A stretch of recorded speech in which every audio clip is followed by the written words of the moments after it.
Hi everyone.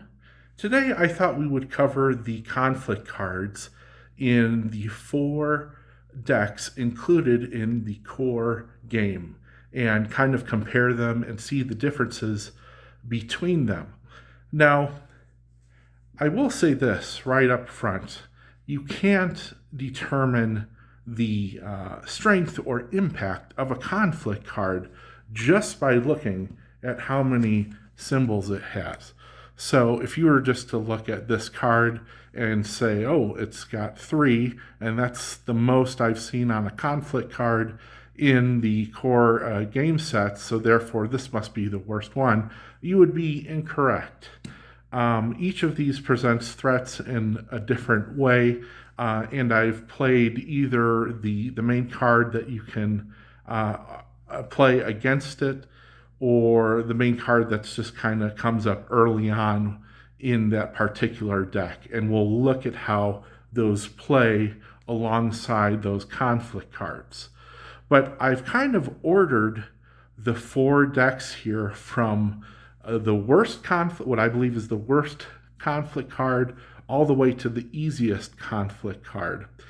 And me just saying that might sound like a surprise. You would think I would say these are all balanced.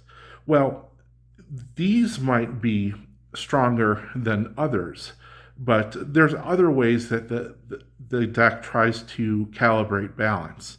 So, no, I would not say that all these conflict cards are equally as strong as the others.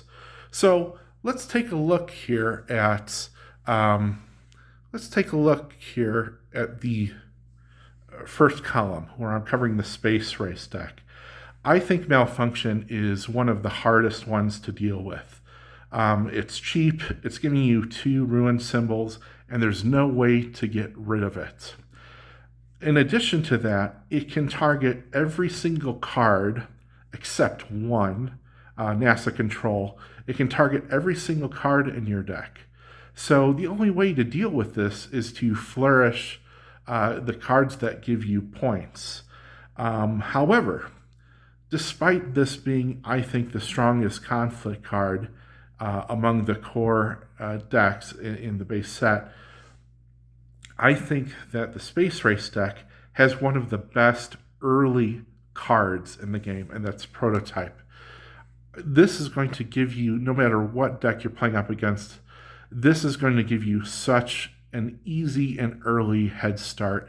And it's the reason why the deck has such a strong counter with Malfunction, because you have to have a way to get rid of this. If you play two prototypes, whoa, you're going to be getting points really, really fast. And there's got to be some way to slow this card down, and that's Malfunction. The second strongest conflict card, I think, is Crown Loyalist. Now, it's got only one ruin symbol, and you can get rid of it. It's got a 3 defense. And that can be taken out quite easily with the Boston Tea Party. But if you do play Boston Tea Party just in anticipation of this card coming out, it actually can slow down your deck a little bit, because you're not focusing on the cards that give you progress, like Washington, Jefferson, and Hamilton. So if you play the American Revolution deck defensively early on, it's actually going to make you kind of slow. But the good thing here with Crown Loyalist, at least for the person, your opponent playing it, is that it really, if it does manage to take out Washington, Jefferson, or Hamilton, it really messes with the flow of that deck. If you take out, if George Washington is taken out, you can't build the Continental Army, which means you can't defeat the British Redcoats, and you can't play a U.S. Constitution, which is the strongest progress card in the deck. If you take out Hamilton, you're probably not going to be able to get a lot of money to boost your attacks with the Continental Army. If you take out Jefferson, that too is going to really throw off the deck, because you're not going to be having those vision symbols to be able to prepare and plan. So, more than these other conflict cards out here, I think this one really messes with the direction that your deck can go with. And for that reason, I think it's really powerful. The third most strongest conflict card, I think, is the Persian Army. Yes, it's quite powerful with its 3 military attack that can easily take out a storehouse. It can, if you get lucky, take out a temple too. It's not too hard for it, but you do have ways of easily dealing with the Persian army. And one of them is Pharaoh, which gives you a single attack.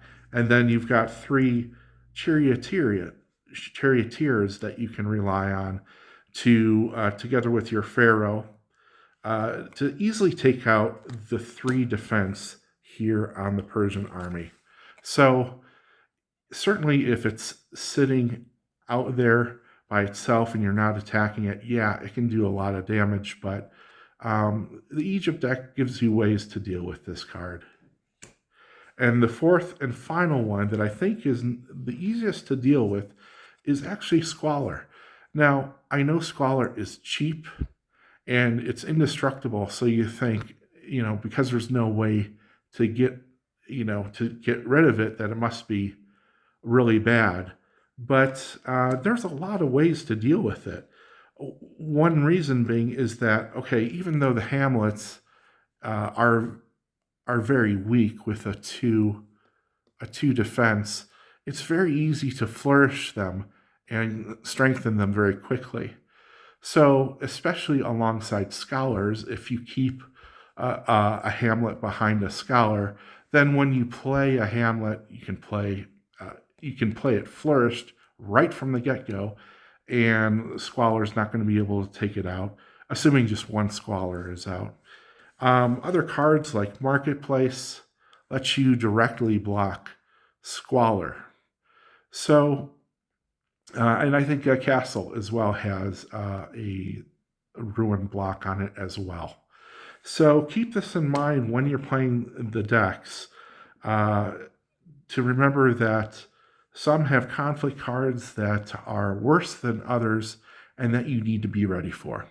Okay, thanks for watching.